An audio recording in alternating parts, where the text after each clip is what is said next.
Հայտնվել եք մի տեղում,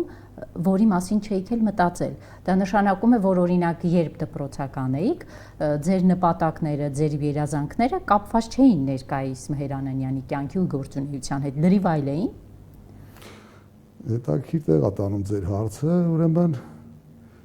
դպրոցական եղած ժամանակ մենք 3 եղբայր ենք՝ Մհեր, Սասուն եւ Դավիթ, եւ մենք բոլորս Անանյան Սանասարի որդիներն ենք։ Եվ դրանով միշտ հպարտացել ենք եւ ամենավաղ տարիքից մենք փորձել ենք մեր ամեն մի քայլը եւ ամեն մի գործունեությունը իրականացնենք այնպես, որ երբեք ամոթի զգացողություն չունենանք, որ մենք այդ մարդու որդիներն ենք։ Ես կոնկրետ ընտրել եմ տնտեսագետի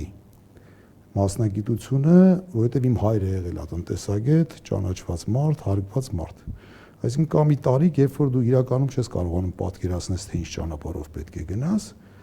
եւ որպես կանոն ուղեցուցային քո համար լինում են քո ծնողները։ Եվ եթե հիմա դուք ուշադիր նայեք, կտեսնեք, որ բժիշկների ընտանիքում բժիշկներ են ծնվում, մեծանում եւ հետագայում դառնում բժիշկներ, իրավապահ մարմինների աշխատակիցների երեխաները կամ իրավաբանների երեխաները որպես կանոն գնում են իրենց ծնողների հետքերով։ Երևի ես էլ գնացել եմ տնտեսագետ, ընտրել եմ այդ մասնագիտությունը հորս հետ կապված, հորս նկատմամբ ունեցած իմ մարդկային ամենաբարձր հարգանքով եւ սիրով ընտրել եմ տնտեսագետի մասնագիտությունը, բայց շատ հետաքրքիր է, այս տնտեսագետի մասնագիտություն չընտրեի, ընտրեի մեկ այլ մասնագիտություն,